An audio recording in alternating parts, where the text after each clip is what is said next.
संप्रदायाच्या इतिहासात पहिल्यांदाच एकाच मंचावर संप्रदायातील सर्व कीर्तनकार एकत्र आले। या ज्येष्ठ आणि लोकप्रिय कीर्तनकारांचं कौतुक आणि त्यांचा पहिलाच भव्य दिव्य गौरव सोहळा उत्सव कीर्तनाचा गौरव कीर्तनकारांचा फक्त आपल्या फ्री टॉकीजवर। उत्सव कीर्तनाचा गौरव कीर्तनकारांचा 27 नोव्हेंबर दुपारी 12 आणि संध्याकाळी 6 वाजता झी टॉकीज वर। सगळ्यात मोठं भाग्य आपलं हे कलियुगामध्ये समाधिस्थ झाले ते ज्ञानोबा ज्यांना पाहिजे असतील त्यांनी आज मारुती बाबा कोरेकरांकडे पाहावं। शुभम भवतु कल्याण।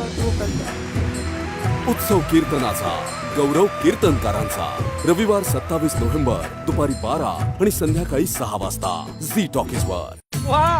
नवीन विंचू कोणता म्हणायचा? कचकचून भांडण सासू सुनच ह्याच्यामध्ये मरण कोणाचं होत आहे? कोणाचं? पोराचं। बायकोची बाजू घेतली, आई शिव्या घालती, आईची बाजू घेतली, बायको हाणती। उत्सव कीर्तनाचा गौरव कीर्तनकारांचा 27 नोव्हेंबर दुपारी 12 आणि संध्याकाळी 6 वाजता झी टॉकीज वर।